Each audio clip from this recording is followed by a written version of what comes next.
YouTube policy जैसा कि आप देख पा रहे हैं, छत्तीसगढ़ के यूट्यूबर को अब सरकार जो है 50,000 रुपए देगी। क्या है प्रक्रिया, पूरी प्रक्रिया के लिए वीडियो में अंत तक बने रहे। नियम क्या है, अब कितने सब्सक्राइबर होना अनिवार्य है, तो देखिए इसमें यूट्यूबर्स को 3 श्रेणी में बांटा गया है। ए बी सी में डिवाइड किया गया है। तो ए श्रेणी में 30 लाख सब्सक्राइबर आएंगे। उसके बाद देखिए बी श्रेणी में 50,000 सब्सक्राइबर आएंगे और सी श्रेणी में इम्पैनलमेंट है तो यूट्यूब चैनल का न्यूनतम 10,000 सब्सक्राइबर होना चाहिए। मतलब देखिए 10,000, न्यूनतम 10,000 सब्सक्राइबर होना चाहिए। अगर 10,000 सब्सक्राइबर होता है तो आपको जो है 50,000 रुपये मिलेंगे। अब देखिए आपका इम्पैनलमेंट कैसे किया जाएगा, तो आपको विज्ञापन दिया जाएगा। इसके लिए आपको विज्ञापन दिया जाएगा, मतलब 50,000 रुपये तक का आपको विज्ञापन दिया जाएगा। आपको प्रचार प्रसार करने के लिए 50,000 रुपये तक का विज्ञापन दिया जाएगा। ठीक है, अब देखिए आगे प्रक्रिया क्या है। यूट्यूब चैनलों के इम्पैनलमेंट हेतु संचालनालय स्तर पर आयुक्त संचालक द्वारा अपर संचालक की अध्यक्षता में एक समिति गठित की जाएगी। इस समिति की अनुशंसा पर आयुक्त संचालक द्वारा इम्पैनलमेंट की कार्यवाही की जाएगी। इम्पैनलमेंट की अवधि 1 वर्ष की होगी, जिसका नियमित अंतराल पर पुनः समीक्षा करने का अधिकार समिति को होगा और समीक्षा में उचित न पाए जाने पर संबंधित यूट्यूब चैनल का इम्पैनलमेंट समाप्त करने का अधिकार समिति होगा। दोस्तों इस प्रकार देखिए, अब जो ए श्रेणी के अंतर्गत आते हैं उस यूट्यूबर को देखिए 6 माह तक यूट्यूब चैनल में 150 वीडियो पोस्ट किया जाना अनिवार्य है। बी श्रेणी में जो आते हैं उनको कम से कम जो है प्रति माह 10 से 15 यूट्यूब, और सी श्रेणी के अंतर्गत आते हैं उनको 30 वीडियो पोस्ट किया जाना अनिवार्य है। इम्पैनलमेंट के पश्चात भी निरंतर वीडियो पोस्ट किए जाने पर ही विज्ञापन की पात्रता होगी। इस प्रकार आप जो आपको विज्ञापन मिलेगा तो 50,000 आपके पास विज्ञापन, 50,000 का विज्ञापन आपको मिलेगा। एक विज्ञापन जो मिलेगा आपको 50,000 का होगा। राज्य की कला, संस्कृति एवं विकास संबंधी कंटेंट को प्राथमिकता से पोस्ट करने वाले छत्तीसगढ़ राज्य के यूट्यूब चैनल को विज्ञापन की दृष्टि से प्राथमिकता दी जाएगी। यूट्यूब चैनल कम से कम 1 वर्ष संचालित हो, तो कम से कम जो यूट्यूब है 1 वर्ष संचालित हो। इम्पैनलमेंट हेतु आवेदन के समय पिछले 6 महीने का यूट्यूब एनालिटिक्स रिपोर्ट प्रस्तुत करना होगा। ये सब प्रक्रिया आपको ऑनलाइन करना होगा। इसके लिए आपको ऑनलाइन फॉर्म फिलअप करने होंगे। इम्पैनलमेंट ऑनलाइन किया जाएगा। देखिए आपको इम्पैनलमेंट ऑनलाइन किया जाएगा। इम्पैनलमेंट हेतु आवेदन के लिए छत्तीसगढ़ या रायपुर में कार्यालय होना चाहिए। उसके देखिए इम्पैनलमेंट के लिए आवेदन करने वाले यूट्यूब चैनल को 50 रुपये के स्टाम्प पेपर में एक शपथ पत्र प्रस्तुत करना होगा कि प्रस्तुत की गई जानकारी सही है। यदि आवेदक द्वारा प्रस्तुत की गई जानकारी झूठी या गलत पाई जाती है तो उनका इम्पैनलमेंट समाप्त किया जा सकता है।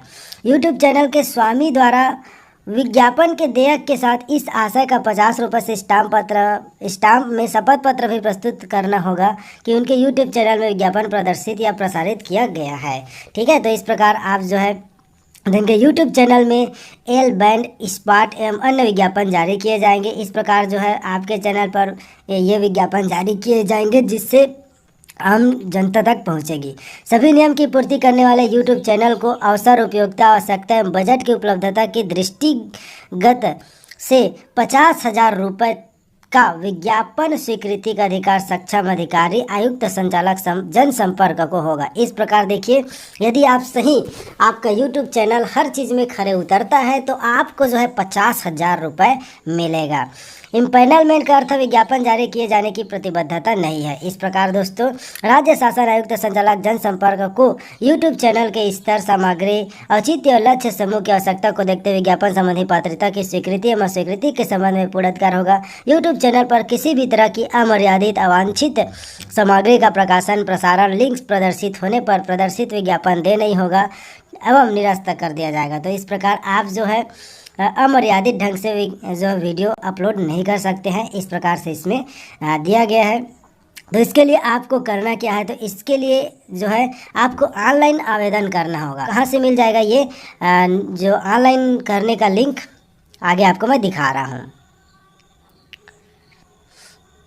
देखिए इस प्रकार आप देख पा रहे हैं कि यूट्यूब चैनल इम्पैनलमेंट के लिए ऑनलाइन आवेदन दिनांक, तो ऑनलाइन आवेदन 20/7/2023 से 3/8/2023 शाम 5 बजे तक आप ऑनलाइन आवेदन कर सकते हैं। देखिए ऑनलाइन का लिंक मैं सीधे डायरेक्ट आपको डिस्क्रिप्शन से भी दे दूंगा। इस प्रकार जैसे ही आप क्लिक करेंगे, देखिए यहाँ दिख रहा है click here to apply for YouTube channel empanelment. जैसे आप इस पर क्लिक करेंगे इस प्रकार, तो जैसे आप क्लिक करेंगे इस पेज पर चले जाएंगे। देखिए ऑनलाइन एम्पैनलमेंट का फॉर्म देखिए, राज्य शासन द्वारा राज्य शासन के भीतर राज्य से बाहर जो यूट्यूब चैनल संचालित है, यूट्यूब पॉलिसी का भी लिंक आपको डायरेक्ट डिस्क्रिप्शन से, उसके बाद आप इसको direct I have read carefully करेंगे, फिर प्रोसीड पर क्लिक कर देंगे। तो इस प्रकार से दोस्तों देखिए आपको फॉर्म भरते समय देखिए ये सभी जो फॉर्म भरने के लिए ज़रूरी दस्तावेज इस प्रकार से आपको अपलोड करने होंगे। इस प्रकार से इसमें आप लिंक पर आएंगे तो आपको मिल जाएगा। उसके बाद ये देखिए ये आपको फॉर्म फिलअप करने हैं। इस फॉर्म को फिलअप करने के बाद फिर आपको जो फॉर्मेलिटी कंप्लीट हो जाएगा, फिर जो है save and go to next करेंगे। तो इस प्रकार जो है आपकी आगे की प्रक्रिया जो है कंप्लीट हो जाएगा। तो इस प्रकार दोस्तों आपके पास सुनहरा अवसर है। जिनका सब्सक्राइबर 10,000 है उनके पास 50,000 रुपये कमाने का सुनहरा अवसर है। तो इस प्रकार दोस्तों आपको गवर्नमेंट जो है 50,000 रुपये का विज्ञापन दिया करेगा और आप जो है आपका जो है इनकम भी होता रहेगा। बहुत लंबे समय से इंतजार कर रहे हैं कि प्री बीएड और प्री डीएलएड का रिजल्ट कब आएगा। काफ़ी लंबा समय व्यतीत हो चुका है, मॉडल उत्तर भी जारी हो गया है, लेकिन अभी तक प्री बीएड और प्री डीएलएड का रिजल्ट नहीं आया हुआ। देखो प्री बीएड के नतीजे अगले सप्ताह संभव, काउंसलिंग अगस्त से। देखिए जो प्री बीएड और प्री डीएलएड का रिजल्ट है वो अगले सप्ताह से शुक्र शनिवार तक कभी भी आपका रिजल्ट आ सकता है, ठीक है। अर्थात 24 से 30 तारीख के बीच में 24 से 30 तारीख के बीच में कभी भी आपका जो रिजल्ट है सीजी व्यापम द्वारा जारी किया जा सकता है। ये बड़ी अपडेट है सीजी व्यापम के ऑफिशियल साइट से, क्योंकि प्री बीएड और प्री डीएलएड का जो रिजल्ट है कभी भी जारी हो सकता है। ज्ञात हो साथियों कि इस बार लगभग 2 लाख दावेदार थे जिन्होंने बीएड के लिए पेपर दिया है, प्री बीएड का पेपर दिया है। शिक्षक भर्ती जो है आने से ही इसकी जो डिमांड है वो बढ़ गई है। बात करूँ तो डीएलएड में 6,500 सीट है और बीएड में लगभग 15,000, देख सकते हैं 14,400 सीट बीएड में है और 6,500 सीट डीएलएड में है। तो इन सीटों पर एडमिशन होनी है जिसके लिए बहुत ज़्यादा मारामारी है। देखिए कैसे कैसे आवेदन गया था, तो आप देख सकते हो 2019 में सिर्फ 40,000 आवेदन गए थे, 2020 में 53,000 लोगों ने आवेदन किया था। उसके बाद 2021 में प्रवेश परीक्षा नहीं हुई थी, 2022 में 78,000 लोगों ने प्री बीएड के लिए आवेदन किया था। फिर 2023 में 1,62,000 और इस साल की प्रवेश परीक्षाओं में लगभग 2.5 लाख अर्थात 2,21,000 लोगों ने प्री बीएड की परीक्षा दिया हुआ है। तो आप अंदाज़ा लगा सकते हो कि बीएड और डीएड करने वालों की जो संख्या है दिन प्रतिदिन भी बढ़ता ही जा रहा है। छोड़ने वालों की संख्या बहुत कम है, क्योंकि वर्तमान में शिक्षक भर्ती आई है और आने वाले अपकमिंग समय में भी हजारों पद इनकी भी वैकेंसीज आपको देखने को मिलेंगी। तो इसी वजह से जो है प्री बीएड और प्री डीएलएड के आवेदकों की संख्या भी बढ़ी है और पढ़ने वालों की जो संख्या है उसमें भी बेतहाशा वृद्धि देखने को मिल रही है। फिलहाल जैसे ही रिजल्ट आता है उनसे जुड़ी अपडेट हम अपने चैनल के माध्यम से आप सभी साथियों तक साझा करेंगे। दोस्तों शिक्षा विभाग के द्वारा ऑफिशियली आंकड़ा जारी किया गया है। यहाँ पर आप देख सकते हैं, जैसा कि आप सबको पता ही होगा कि विधानसभा का सत्र जो है शुरू हो चुका है। 21 जुलाई को पूछा जाने वाले प्रश्न में इसकी जो है डिटेल मांगी गई थी कि व्याख्याता शिक्षक और सहायक शिक्षक के कितने कितने पद रिक्त हैं। तो यहाँ पर आंकड़ा जारी करके पूरी जानकारी दी गई है, जिसको आप स्क्रीन पर देख पा रहे होंगे। व्याख्याता के यहाँ पर देख सकते हैं स्वीकृत 45,124 पद हैं, जिसमें कार्यरत 37,000 से ज़्यादा हैं और रिक्त पद यहाँ पर 7,784 पद यहाँ पर रिक्त हैं।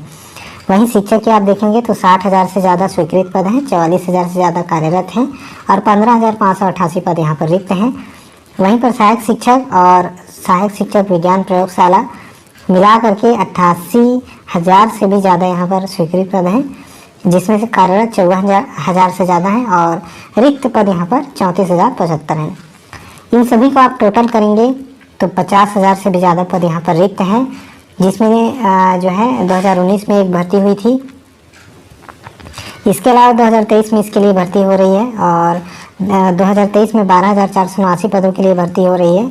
अगर इस पद को हटा भी दिया जाए तो भी बहुत बड़ी संख्या में जो है अभी भी पद रिक्त हैं, यानी कि त्वरित गति से इसमें कार्य करने की आवश्यकता है सरकार को और अधिक से अधिक पदों पर वैकेंसी निकाल करके इन पदों को भरने की आवश्यकता है, क्योंकि इतने 50,000 पद खाली होना एक बहुत ही दुर्भाग्यपूर्ण बात है, क्योंकि अगर जब तक शिक्षक नहीं होंगे तब तक बच्चों को क्वालिटी एजुकेशन नहीं दिया जा सकेगा। तो इस प्रकार ये सरकारी आंकड़ा जो है ऑफिशियल आंकड़ा है और ये जो है गवर्नमेंट के द्वारा दिया गया है। साथियों, छत्तीसगढ़ में नई शिक्षक भर्ती जारी हो, इसके लिए विभिन्न संगठनों द्वारा और जितने भी छत्तीसगढ़ के प्रशिक्षित युवा बेरोजगार हैं, कला वाले साथी हैं, उनके द्वारा आह्वान किया जा रहा है कि प्रदेश में शिक्षकों की भर्ती हो। इसके लिए 29 जुलाई को आंदोलन का भी आगाज हो सकता है। तो सबसे पहले मैं यहाँ बात कर लूँ, 350 स्कूल में एक भी शिक्षक नहीं है। ये कहाँ की है? तो ये रायपुर की है। जिला रायपुर के अंदर जो है 350 ऐसे स्कूल हैं जिसमें एक भी शिक्षक नहीं है, बिल्कुल शिक्षक विहीन ही हो गए हैं ऐसे स्कूल। अब ऐसे स्कूल का करें तो क्या करें? सरकार औपचारिक तरीके से शिक्षकों की नियुक्ति तो कर रहा है, वो भी प्रतिनियुक्ति कहें या इधर से उधर शिक्षकों को अटैच किया जा रहा है। बात करूं मैं यहाँ पर शिक्षकों के रिक्त पदों की, तो आपको स्क्रीन पर शो हो रहा है 54,777 पद प्रदेश में रिक्त है। ठीक है, इन्हीं पदों को निकाला जाए ताकि शिक्षकों की कमियों को दूर किया जा सके। इसके लिए जो कला वाले साथी हैं उनके द्वारा अपील किया जा रहा है। जी हाँ, देख सकते हो, आपको स्क्रीन पर यहाँ शो हो रहा है कला संकाय प्रशिक्षित कल्याण संघ छत्तीसगढ़ के तत्वाधान में मैदानी क्षेत्रों में जो तीनों संभाग अर्थात बिलासपुर, दुर्ग और रायपुर में शिक्षकों की भर्ती के लिए 29 जुलाई को आंदोलन किया जाएगा। घोषणा पत्र में किए शिक्षक भर्ती का वादा पूरा करो, वादा निभाओ सरकार, इसके लिए जो है आंदोलन किया जाएगा। आपको स्क्रीन पर हो रहा है 29 जुलाई को 57,000 शिक्षकों के रिक्त पदों की भर्ती प्रक्रिया शुरू करने के संबंध में। तो धरना भी करो, प्रदर्शन भी करो, न मिले तो हक तुम्हारा आमरण अनशन भी करो, निश्चित ही तुम्हारी हार नहीं होगी, बस मन में अडिग विश्वास भी करो। इसके लिए देखिए बार बार जो है इन लोगों द्वारा ट्विटर वार भी किया जाता है। ट्विटर के माध्यम से भी लगातार शासन प्रशासन को अवगत करा रहे हैं शिक्षकों के रिक्त पदों के संबंध में, और इसी संबंध में बार बार मांग भी किया जा रहा है। और जाहिर है मांग भी सही है साथियों, क्योंकि सरकार को भी इस पर ठोस कदम उठाना चाहिए, क्योंकि शिक्षकों की कमी से वर्तमान में शिक्षा की जो स्थिति है वो किसी से छुपा हुआ नहीं है। जैसा कि केंद्रीय सर्वे रिपोर्ट से जो जानकारी प्राप्त हुई है उसके हिसाब से प्रदेश की जो स्थिति है शिक्षा व्यवस्था में निचले पायदान पर है। जी हाँ, अब इस शिक्षा के स्तर को ऊंचा उठाने के लिए शिक्षकों की कमियों को पूरा करना होगा, और शिक्षक की कमियों को पूरा करने का जो उत्तरदायित्व है एक तत्कालिक सरकार का होता है, जो कि नियुक्ति के माध्यम से कर सके। इससे बेरोजगारी भी दूर होगी और शिक्षक होने से जो है शिक्षा का स्तर में भी सुधार होगा। तो शासन से निवेदन है कि बिल्कुल नए शिक्षकों की भर्ती का ऐलान करें, रायपुर, बिलासपुर, दुर्ग संभाग में भी नए शिक्षकों की भर्ती करें। छत्तीसगढ़ में जो पुलिस भर्ती है या सब इंस्पेक्टर भर्ती है वो लगभग पिछले 5 सालों से चल रही है और अभी भी थमने का नाम नहीं ले रही है, और उस पर लगातार विवाद बने हुए हैं कि व्यापम से हुई पुलिस भर्ती से बनी सबसे विवादित भर्ती परीक्षा। ये अब तक की छत्तीसगढ़ के इतिहास की या कहें भारत के इतिहास की भी सबसे विवादित भर्ती परीक्षा है, सबसे लंबी भर्ती परीक्षा भी आप इसको कह सकते हैं, क्योंकि इसके लिए फॉर्म जो है वो रमन सरकार ने 2018 मांगे थे। अब यहाँ पर देखेंगे दोस्तों कि 90 से अधिक हाई कोर्ट में 90 से अधिक याचिकाएं हैं और उनको भी ठीक से नहीं सुना जा रहा है। तो अब सुप्रीम कोर्ट, सू को लिखा हुआ है, सुप्रीम कोर्ट जाने की तैयारी कर रहे हैं परीक्षार्थी। तो चलिए दोस्तों, थोड़ा डिटेल में इस खबर को देखते हैं। यहाँ पर आप लोग देख पाएंगे कि क्या क्या अनियमितताएं हुई थी, ये सभी आप लोग को पता है। 8 संवर्गों में 971 पदों पर भर्तियाँ थी। स्कोर कार्ड नहीं जारी किया गया है, वर्गवार सूची जारी नहीं किया गया, उस पर भी बवाल हुआ था। यहाँ पर सबसे इम्पोर्टेंट खबर है, यहाँ पर देख पाएंगे कि करीब 90 से अधिक याचिकाएं लगाई जा चुकी हैं। हाईकोर्ट ने व्यापम डीजीपी समेत को नोटिस भी जारी किया गया है। अब अभ्यर्थी सुप्रीम कोर्ट जाने की तैयारी में है। अभ्यर्थियों का कहना है कि व्यापम ने परीक्षा को लेकर के अपने ही नियमों का पालन नहीं किया है। क्या क्या नियम थे आप सभी लोग को पता है। यहाँ पर आप लोग देख पाएंगे कि 17 जुलाई को सारी दक्षता परीक्षा स्टार्ट हो चुकी है। प्री भी करा लिए गए थे, इससे पहले मेंस भी करा लिए गए थे, और मेंस का जो रिजल्ट है वो नंबर के हिसाब से वर्गवार नहीं जारी किया गया। 20 गुना अभ्यर्थी को लेने का कहा गया था। 20 गुना अभ्यर्थी लास्ट नंबर तक नहीं शामिल हो पाए हैं इसमें। यहाँ पर अब लोग देख पाएंगे जो मेरिट लिस्ट बनी है उस पर भी चुनौती दी गई है। प्लाटून कमांडर की सूची महिलाओं को जगह दी गई है, जबकि ये तो पद थे ही नहीं। ठीक है, सबसे इम्पोर्टेंट ये है कि भूतपूर्व जो सैनिक हैं वो भी हाईकोर्ट में उन्होंने अलग से याचिका लगाई हुई है। भूतपूर्व जो सैनिक हैं आप लोग को पता होगा, इनकी जो एज हो जाती है, पहले ये सेना पे अपना सर्विस देते हैं, उसके बाद फिर यहाँ पे जो स्टेट गवर्नमेंट की जो भी जॉब्स होती हैं उस पर अप्लाई करते हैं। तो सबसे इम्पोर्टेंट बात यह है कि जिसकी भी उम्र 35 के ऊपर हो जाती है, 32-35 के ऊपर, उसके लिए समान फिजिकल टेस्ट यहाँ पे रखा गया। देख पाएंगे कि भूतपूर्व सैनिकों ने आजकल जिसमें बताया गया था कि युवाओं और सेवा से रिटायर हो चुके भूतपूर्व सैनिकों के लिए एक समान फिजिकल टेस्ट का प्रावधान किया गया है, जो कि प्राकृतिक न्याय के सिद्धांतों के खिलाफ है। प्राकृतिक न्याय जिसका शरीर जैसा है उसी हिसाब से वो फिजिकल कर सकता है, तो निश्चित यहाँ भूतपूर्व सैनिकों को इस फिजिकल में कुछ न कुछ छूट मिलनी चाहिए थी। अभी जो फिजिकल चल रहा है दोस्तों, उसके बारे में भी जानकारी मिल रही है कि बहुत ही टाइट फिजिकल चल रहा है, और इतना टाइट फिजिकल जो है वो एक कांस्टेबल भर्ती के लिए भी नहीं लेना चाहिए। ठीक है, जहाँ पे परीक्षा के ये सब देखे जा रहे हैं। तो कहने का मतलब ये है कि इस पर आप लोग देख पाएंगे कि अब सुप्रीम कोर्ट में अगर ये विवाद जाता है तो ये और लंबा हो जाएगा, और पहले ही हाईकोर्ट ने कहा है कि जो अंतिम आदेश होगा उसी के अनुसार ही परीक्षा में जो भी नियुक्तियाँ वगैरह हैं वो सब दी जाएंगी। और दोस्तों सबसे इम्पोर्टेंट बात है, ये जो हो रहा है जितनी भी है ये भर्ती परीक्षाएं हो रही हैं, ये 58% आरक्षण के हिसाब से हो रही हैं। आप सभी लोग को पता होगा, छत्तीसगढ़ में तैयारी कर रहे हैं पुरानी भर्तियों की। ठीक है, सुप्रीम कोर्ट ने पिछले साल नवंबर में जो 58% जो आरक्षण था इसको असंवैधानिक घोषित कर दिया था। ठीक है, उसके बाद एक जजमेंट निकाला गया था जिसपे भर्ती लेने के लिए गवर्नमेंट को कहा गया था। ये नहीं कहा गया कि 58% भर्ती लो, लेकिन भर्ती लेने के लिए कह दिया गया था। ये फरवरी के आसपास की बात है। तो अभी इसके ऊपर भी सुप्रीम कोर्ट में केस चल रहा है कि या ये जो 58% जो आरक्षण दिया जा रहा है क्या ये संवैधानिक है, अन्यथा नहीं। तो 18 जुलाई को इसके लिए एक डेट थी।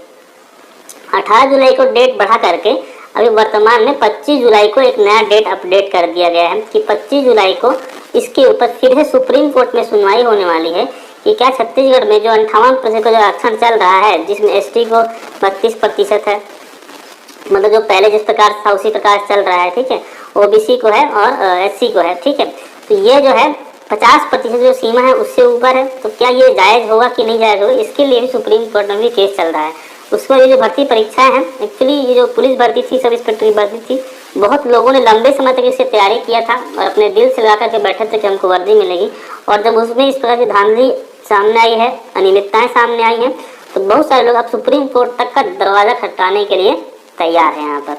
तो दोस्तों देखते हैं इसमें आगे क्या निर्णय आता है, किस प्रकार से भर्ती प्रक्रिया आगे चलती है, क्या हाई कोर्ट और सुप्रीम कोर्ट का डिसीजन आएगा, अगर वहाँ तक मैटर जाता है, ये सब आगे देखने वाला विषय रहेगा। तो जो लोग भी अभ्यर्थी इसके लिए फिजिकल की तैयारी कर रहे हैं या दे रहे हैं, उन सभी से अनुरोध है कि बढ़िया से अच्छे से फिजिकल देंगे, अपना 100% देंगे, क्योंकि बहुत ही टफ कंपटीशन ये इस समय पर हो रहा है। शिक्षक भर्ती से संबंधित एक बड़ी खबर आप लोगों ने सुनी होगी कि हाईकोर्ट ने शिक्षक भर्ती की प्रक्रिया को निर्णय से बाधित रखा है। अब आरक्षण के मामले में राज्य सरकार से जवाब तलब किया गया है। एक नया केस लगा हुआ है। कौन सा केस है अभी आगे बात करेंगे इस पर। और बहुत सारे कैंडिडेट के मन में अब ये सवाल उठने लगे हैं कि लगता है कि ये भर्ती भी अब लंबी खींचेगी। और जो पिछली भर्ती थी 2019 वाली, आप सभी को पता है कि उसको कितना समय लगा, और धीरे धीरे जो है भर्ती की प्रक्रिया लंबी होती चली गई और केस की वजह से जो है इसमें समय लगता गया। अब जो है इस भर्ती में भी कुछ इसी तरह की चीज़ें देखने को मिल रही हैं कि लगातार कुछ ना कुछ अड़चनें इसमें आ रही हैं और लगातार केस पे केस लगता जा रहा है। और बड़ी मुश्किल से जो पिछला फैसला आया था जिसमें प्रक्रिया को सुचारू रूप से चलाने का आदेश दिया गया था। अब फिर से इस जो है इस प्रक्रिया को बाधित रखने का निर्णय हाईकोर्ट के द्वारा लिया गया है।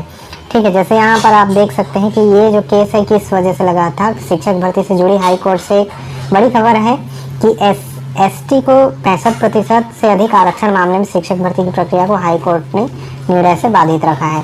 तो इस पर केस इसी वजह से लगाया गया था कि एसटी वर्ग को जो है 65% से अधिक आरक्षण इस भर्ती में दिया गया है, जो 12,489 पदों की भर्ती के लिए जो ये प्रक्रियाएं चल रही हैं।